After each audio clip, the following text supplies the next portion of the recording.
You're listening to the Options Insider Radio Network, the home of the Options Podcast. For more quality options programs, visit theoptionsinsider.com or search for Options Insider Radio Network in your podcast provider of choice. Listeners can also access all of our programming through our mobile app available in the iTunes and Google Play stores. Select programs are also available via live stream at mixlr.com/options-insider. That's mixlr.com/options-insider. Don't forget to follow along with your favorite programs and submit your own questions for the hosts at twitter.com/options, stocktwits.com/options, facebook.com/theoptionsinsider, or via questions at theoptionsinsider.com.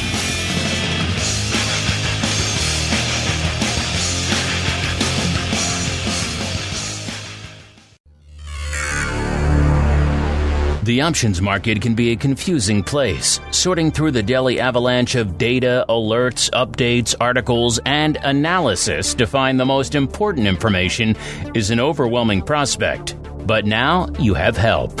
Welcome to the Options News Rundown, the only program that breaks through the noise to bring you the most important news and information from the world of options. Every day, we bring you the top 5 option stories curated by the options experts at theoptionsinsider.com, the premier source for options information.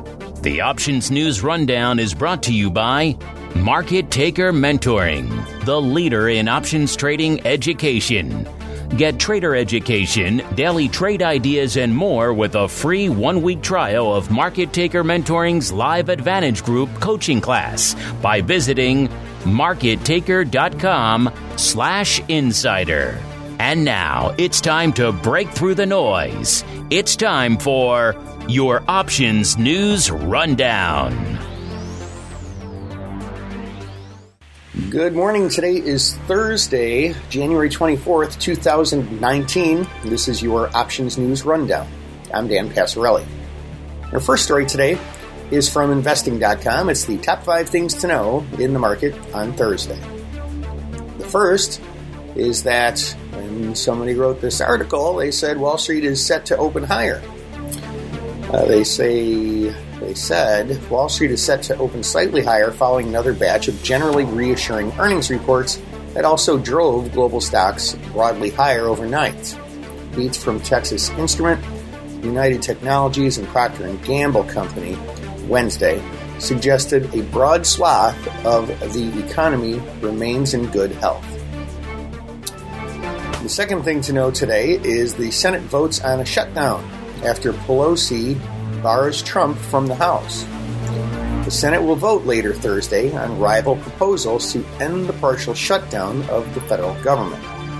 The vote comes a day after President Donald Trump said he would put off holding his State of the Union address until the shutdown is over.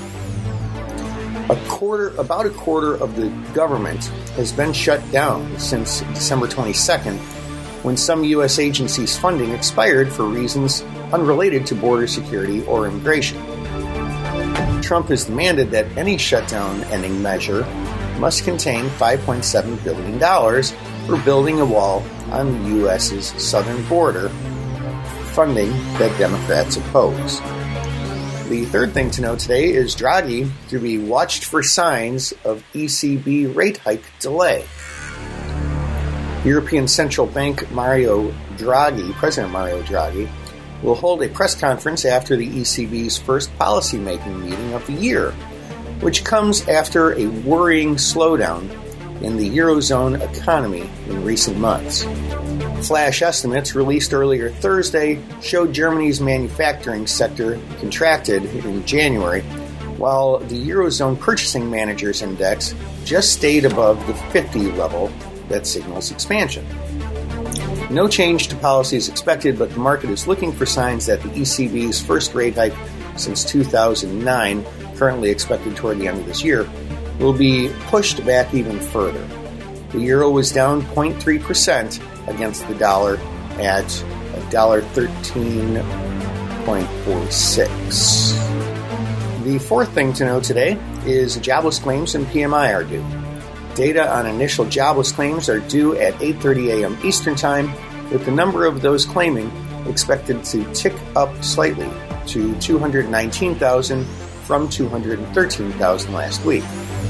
Markets' U.S. PMI for January is also due and is expected to show a slight drop to 53.5 from 53.8 in December. Finally, the Kansas City Fed's composite manufacturing indexes will be released at 16 p.m. Eastern Time, which is 4 p.m. for those of you who tell time the normal way. While the figures remain broadly positive, crunch trade talks between the U.S. and China next week continue to overshadow them. Trade tensions ratcheted up again overnight as Beijing blocked access to Microsoft's Bing search engine in China. The fifth thing to know today is oil recovers from a surprise surge in U.S. crude stocks. The more positive tone in equity markets overnight has supported U.S. crude after it fell on the back of data from the American Petroleum Institute Wednesday, showing a surprise 6.5 million barrel rise in U.S. stocks last week. The Energy Information Administration will release its weekly data dump at 11 a.m. Eastern. The data come against a backdrop of upheaval in Venezuela, one of the biggest exporters of crude to the U.S. refineries. The U.S. and other countries recognized Juan Guaido, head of the National Assembly, as the legitimate president Wednesday, bolstering his attempts to overthrow Nicolas Maduro, whose victory in elections last year was overshadowed by claims of vote rigging. Our second story today is from Investing.com. U.S. futures are hit by Commerce Secretary Ross's trade comments. The Dow and S&P futures turned negative pre-open on Thursday after U.S. Commerce Secretary Wilbur Ross said the United States and China were miles and miles from resolving their trade dispute. Ross told CNBC that it was too early to judge where U.S.-China trade talks are headed. And our final story of the day is from MarketWatch.com. Jobless claims fall below 200,000 for the first time since 1969, but tens of thousands of unpaid federal workers seek financial aid. The number of Americans applying for unemployment benefits through state programs fell below 200,000 for the first time since 1969, even as new claims soared for furloughed government workers who file through a separate federal program. Initial jobless claims, a rough way to measure layoffs nationwide, fell by 13,000 to 199,000 in the 7 days ended January 19th. That's the lowest reading since November 15th of 1969 and underscores the strength of the U.S. labor market that's helped the U.S. economy grow for almost 10 years. Economists polled by MarketWatch had forecast a 218,000 reading. At the same time, however, the number of federal workers who sought benefits after going more than a month without pay soared to 25,419 in the week ended January 12th. Federal claims are reported with a 1-week lag.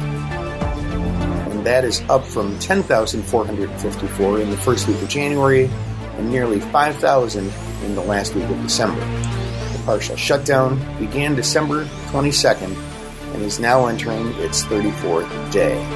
And that, ladies and gentlemen, is news you can use for today, Thursday, January 24th, 2019. Your Options News Rundown. I'm Dan Passarelli. Trade smart and have a great day.